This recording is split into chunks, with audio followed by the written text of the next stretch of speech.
நாங்கள் இறுதி கட்டத்தில் வந்திருக்கின்றோம். நீண்ட உரைகளை கேட்டிருக்கிறீர்கள். இந்த வலிகாமம் கிழக்கு கோப்பாய் தொகுதியில் தமிழ் தேசிய கூட்டமைப்பினுடைய ஒரு அலுவலகத்தை திறந்திருக்கின்றோம். இந்த அலுவலகத்தில் தமிழ் தேசிய கூட்டமைப்பைச் சேர்ந்த பாராளுமன்ற உறுப்பினர்களாக இருக்கலாம், மாகாண சபை உறுப்பினர்களாக இருக்கலாம், உள்ளூராட்சி சபையினுடைய தலைவர்களாக உறுப்பினர்களாக இருக்கலாம்.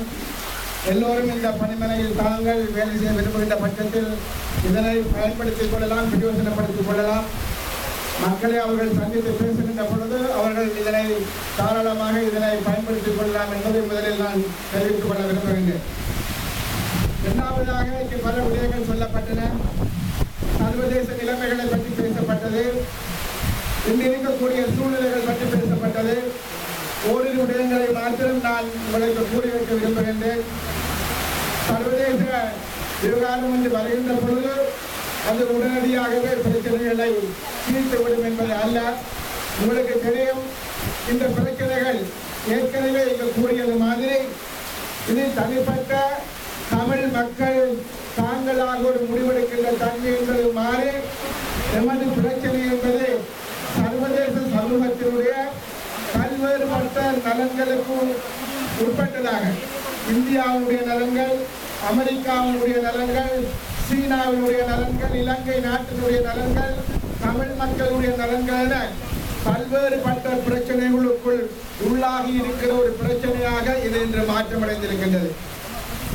ஆகவே ஒவ்வொருத்தரும் ஒவ்வொரு விதமான இன்டர்பிரிட்டேஷன் அதனை இதற்கு கூறக்கூடும். அமெரிக்காவை பொறுத்தவரையில் அதை இதனை எவ்வாறு கையாள்வது என்பதை அமெரிக்கா யோசித்திருக்கக்கூடும். இந்தியா இதனை எவ்வாறு கையாள்வது என்பதை இந்தியா யோசித்திருக்கக்கூடும். ஆனால் எமக்கு உள்ள பிரச்சனை, தமிழ் மக்கள் இந்த நாட்டில் வடகிழக்கு இணைந்த பிரதேசத்தில் கௌரவமாக வாழ்வதற்கான சூழ்நிலையை எவ்வாறு தோற்றுவிப்பது, அதற்கு இந்த சர்வதேச சமூகத்தை நாங்கள் எவ்வாறு எமது நலன்களுக்கு ஏற்ற வகையில் நாங்கள் கையாள்வது, அது அவர்களை எதிர்க்காமல் அதே சமயம் அவர்கள் கூறுபவர் எல்லாவற்றுக்கும் இணங்கி போகாமல் தமிழ் மக்களுடைய நலன்கள் என்ற அந்த தளத்தில் நின்று எமது பிரச்சனைகளை எவ்வாறு தீர்ப்பது என்பது மிக மிக முக்கியமான விடயம். இதை ஒருவர் இருவர் தானாக யோசித்து செய்வது அல்ல. இது ஒரு கூட்டு பொறுப்பு, கூட்டு சிந்தனை. பல்வேறுபட்ட நிபுணர்களிடமிருந்து நாங்கள் அதற்கு உரித்தான செய்திகளை பெற்றுக்கொள்ள வேண்டும் என்பது மாத்திரமல்ல, இதனை ஒருவரோ பல்வேறுபட்ட சந்தர்ப்பங்களில் தனிப்பட்ட நபர்கள் எடுக்கக்கூடிய தீர்மானங்கள் நிச்சயமாக சில சமயம் தோல்வியில் போயிருக்கலாம், சில சமயம் வெற்றியில் முடிந்திருக்கலாம். ஆனால் ஒரு அரசியல் தீர்வு என்று வருகின்ற பொழுது எனக்கு தெரியாத பல கருத்துக்களை மாவியனை சொல்லக்கூடும், மாவியனை தெரியாத கருத்துக்களை நான் சொல்லக்கூடும், அல்லது எனக்கு தெரியாத கருத்துக்களை என்னும் வேறு சிலர் சொல்லக்கூடும். ஆகவே இங்கு கூட்டு பொறுப்பு என்பதும் அதற்கான டிஸ்கஷன், அதற்கான கருத்து பரிமாற்றங்கள் என்பதும் மிக மிக முக்கியமான விடயங்கள் என்பதை தயவு செய்து புரிந்து கொள்ள வேண்டும். வெற்றிகள் வரலாம், தோல்விகள் வரலாம். வெற்றிகள் வந்தால் அதை ஒருவர் தலையில் போடுவதும், தோல்விகள் வந்தால் அதனை கூட்டமைப்பின் மேல் தலையின் மேல் சுமத்தி விடுவதும் அழகான செயற்பாடுகளாக இருக்க முடியாது. ஆகவே கூட்டமைப்பு என்பது கூட்டாக இயங்குவதற்கான அந்த சூழல்கள், அந்த நிலைமைகள் ஏற்படுத்தப்பட வேண்டும் என்பது முக்கியமான விடயம். வருகின்ற வருடம் என்பது ஒரு தேர்தலுக்குரிய வருடமாக இப்பொழுது கணிப்பிடப்படுகின்றது. அது பாராளுமன்ற தேர்தலாக இருக்கலாம், அல்லது ஜனாதிபதி தேர்தலாக இருக்கலாம். ஐக்கிய தேசிய கட்சியும் சரி, ஏனைய கட்சிகளும் சரி தேர்தல் தொடர்பாக பேச தொடங்கி இருக்கின்றது. தமிழ் தேசிய கூட்டமைப்பு கூட தேர்தல் தொடர்பாக பேசுகின்ற தன்மைகள் ஆங்காங்கே ஆரம்பித்திருக்கிறதை கூட நாங்கள் பார்க்கக்கூடியதாக இருக்கின்றது. ஆகவே அடுத்த வருடம் இப்பொழுது எங்கள் மத்தியில் ஒரு கருத்து இருக்கின்றது. இந்தியாவுக்கு என்ன தேவை, அமெரிக்காவுக்கு என்ன தேவை, இந்த நாட்டில் ஒரு ஆட்சி மாற்றத்திற்கான விடயத்தை தான் அவர்கள் செய்கின்றார்கள் என்று கூறுகின்றார்கள். ஆட்சி மாறலாம், ஆட்சி மாறாமல் போகலாம். தேர்தல் வந்தால் ஆட்சி மாறுவதற்கும் மாறாததற்குமான சந்தர்ப்பம் இருக்கின்றது. சரியான ஒரு பொது ஜனாதிபதி வேட்பாளர் வந்தால் ஆட்சி மாறுவதற்கான சந்தர்ப்பங்கள் அதிகமாக இருக்கின்றது. அதுவே சரியான ஒரு ஜனாதிபதி வேட்பாளர் இல்லை என்கின்ற பட்சத்தில் ஆட்சி மாறாமலும் போகலாம்.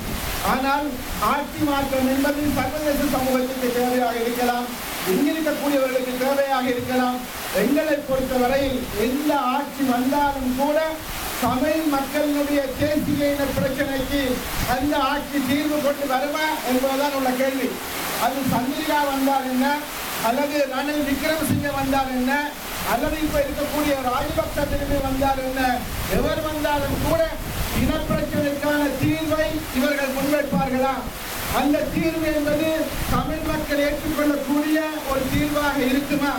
அவ்வாறான ஒரு தீர்வை இவர்கள் நடைமுறைப்படுத்துவார்களா என்ற பல்வேறுபட்ட கேள்விகள் மத்தியில் இருக்கின்றது. ஆகவே இன்று நாங்கள் பேசுகின்ற விடயங்கள் என்பது நாங்கள் தமிழ் மக்களுடைய தேசிய இன பிரச்சனைக்கு ஒரு தீர்வை காண்பது என்பது இன்று மிக மிக முக்கியமானது. இப்பொழுது ஜெனீவா தொடர்பான ஒரு தீர்மானம் நிறைவேற்றப்பட்டு அது ஒரு விசாரணை வர இருக்கின்றது. நான் நேற்று குறிப்பிட்டேன், விசாரணை முடிந்தவுடன் இனப்பிரச்சனை தீர்ந்து விடாது.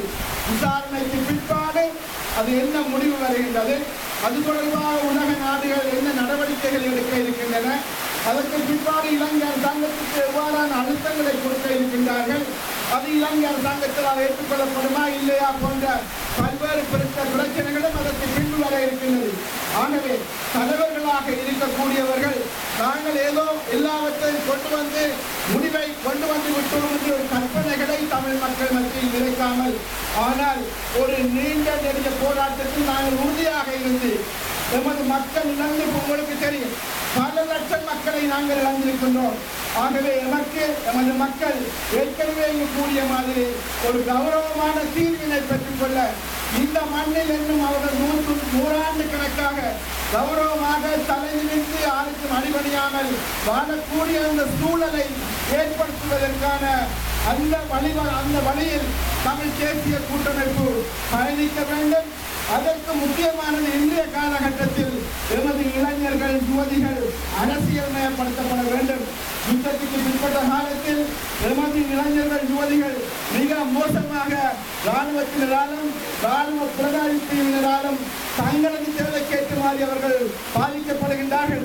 அந்த நிலைமை மாற்றப்பட்டு எமது இளைஞர்கள், யுவதிகள் அவர்களுக்கு இங்குள்ள அரசியல் நிலைமைகள் புரிய வேண்டும், கடந்த கால அரசியல் நிலைமைகள் புரிய வேண்டும், தாங்கள் எவ்வாறான ஒரு சூழ்நிலையில் இருக்கிறோம் என்பது புரிய வேண்டும். அவ்வாறான நடவடிக்கைகளுக்கு இவ்வாறான கட்டடங்கள், இவ்வாறான பணிமனைகள் என்பது மிக மிக முக்கியமானது என்று நாங்கள் கருதுகிறோம். ஆகவே அந்த வகையில் இந்த பணிமனை மாத்திரமல்ல, இதற்கு பிற்பாடு வடக்கு கிழக்கு மாகாணங்களில் தமிழ் தேசிய கூட்டமைப்பு என்பது அவ்வாறான பணிமனைகளை உருவாக்குவது மாத்திரமல்ல, நிச்சயமாக அதனோடு முழுமையாக மக்களுக்கு சரியான கருத்துக்களை முன்னெடுத்து செல்வது. நாங்கள் இங்கு அரசியல் ரீதியாக யாரும் போராட வேண்டிய, யாரோடனும் எதிர்த்து போராட வேண்டிய அவசியம் இப்பொழுது நமக்கு இல்லை.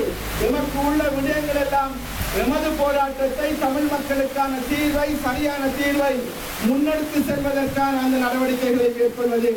உங்களுக்கு தெரியும், இன்னும் ஒரு சில நாட்களில் இந்தியாவில் ஒரு ஆட்சி மாற்றம் ஏற்படும்.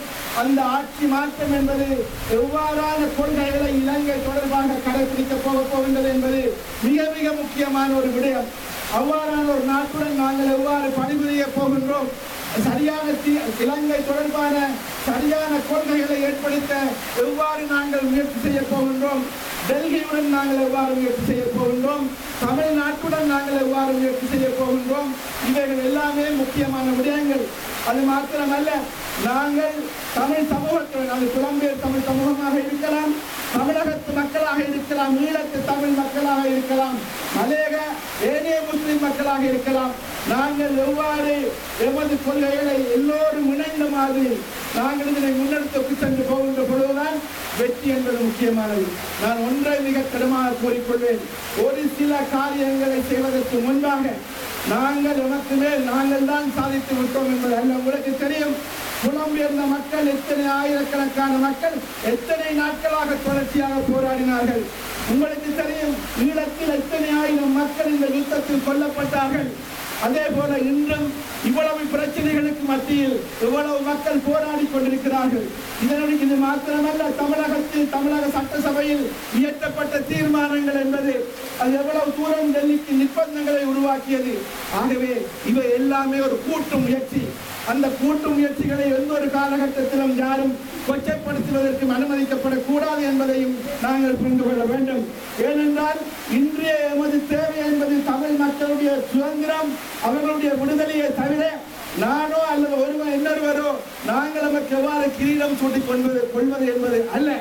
ஆகவே இவற்றை புரிந்து நான் நம்புகின்றேன். இந்த பணிமனைகள் என்பது மக்களை அரசியல்மயப்படுத்தவும், மக்களை அணிதிரட்டவும், ஒரு சரியான ஒரு கட்சியை பலப்படுத்தவும் அவ்வாறான ஒரு நிலைக்கு இந்த பணிமனைகள் உதவ வேண்டும் என்று கேட்டு, இன்று நல்ல நாள் மழையும் பெய்கின்றது.